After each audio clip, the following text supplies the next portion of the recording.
ബ്രേക്ക്ഫാസ്റ്റിന് നല്ല അരിപ്പത്തിരി അതുപോലെ തന്നെ ചെറുപയർ കറി ഉണ്ടായിരുന്നു കേട്ടോ. അപ്പോൾ അത് കഴിഞ്ഞ് നേരെ മുറ്റത്തേക്കാണ് പോയത്. അവിടെയാണ് പൂത്തറയിലെ അമ്മ ചാണകമൊക്കെ മെഴുകി നല്ല വൃത്തിയാക്കി വെച്ചിട്ടുണ്ട്. ഇനി പൂവ് അരിയലാണ് എൻ്റെ ഡ്യൂട്ടി കേട്ടോ. അപ്പോൾ അത് അരിഞ്ഞുകൊണ്ടിരിക്കുകയാണ്. ഈ മഞ്ഞ കണ എന്തും ഭംഗിയല്ലേ. മഞ്ഞ് ശരിക്കും പറഞ്ഞാൽ ഞാൻ ഡ്രസ്സ് എടുക്കുകയാണെങ്കിലും മഞ്ഞ് നോക്കി എടുക്കാറുണ്ട് കേട്ടോ. അപ്പോൾ അത് കഴിഞ്ഞ് നല്ല മഴ പെയ്യുന്നൊരു സമയം കൂടിയാണ്. അപ്പോൾ പകുതി ഇട്ടതേ ഉള്ളൂ, അപ്പോഴത്തേക്ക് നല്ല മഴയാണ്. ആദ്യക്കുട്ടിന് മഴയത്ത് ഇറങ്ങാൻ ഭയങ്കര ആഗ്രഹം. ഞാൻ പിടിച്ച് വെച്ചതിനെ കൊണ്ട് അവൻ അവിടെ തന്നെ നിൽക്കുവാണ് കേട്ടോ. അത് കഴിഞ്ഞ് അമ്മുക്കുട്ടിയാണെങ്കിലോ സ്കൂളില്ലാത്ത സമയത്ത് നേരത്തെ നിൽക്കും, സ്കൂളുള്ള സമയത്ത് നേരം വിഗണിക്കും. അതാണ് കേട്ടോ പതിവ്. നിങ്ങളുടെ വീട്ടിൽ ഇങ്ങനെയൊക്കെ ആയാലേ മക്കളെ കഥ. അപ്പോൾ അവളും ഉണ്ടായത് എൻ്റെ കൂടെ പൂ അരിയാനായിട്ട് കേട്ടോ. അപ്പോൾ ഫൈനലി ഇതാണ് ഞങ്ങളുടെ പൂത്തറ. പൂ എങ്ങനെ ഉണ്ടായിരുന്നു ഇന്നത്തെ കേസ് ഒന്നും കമൻറ്റ് ചെയ്യണം കേട്ടോ.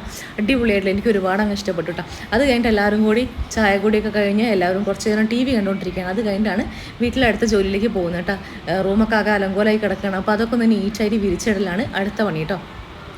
അപ്പോൾ തൂക്കലും തുടക്കലൊക്കെ കഴിഞ്ഞ് നേരെ പോയത് അടുക്കളയിലേക്കാണ്. അവിടെയാണെങ്കിൽ ചോറും കറി വെക്കണ തിരക്കിലാണ് കേട്ടോ. ഇന്ന് പച്ചക്കറി ആയിട്ട് നമ്മൾ ചേമ്പ് കുറച്ചുണ്ടായിരുന്നു, അത് തേങ്ങ അരച്ച് വെക്കാമെന്ന് വിചാരിച്ചു. കുറച്ച് മീനും കൂടി ഉണ്ടായിരുന്നു, മുളകിടാമെന്ന് വിചാരിച്ചു കേട്ടോ.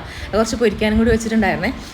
ഞാനും അമ്മുക്കുട്ടിൻ്റെ ഫ്രണ്ടും കൂടി ഡാൻസ് ക്ലാസ്സിൽ എത്തിയിട്ട് ടീച്ചർ ഞങ്ങൾക്ക് വേണ്ടി സോങ് സെലക്ട് ചെയ്തുകൊണ്ടിരിക്കുകയാണ് കേട്ടോ. അപ്പോൾ അവരൊരു ഇൻ്റർവ്യൂവിലാണ്, ഇപ്പോൾ ഭയങ്കര വർത്തമാനത്തിലാണ്.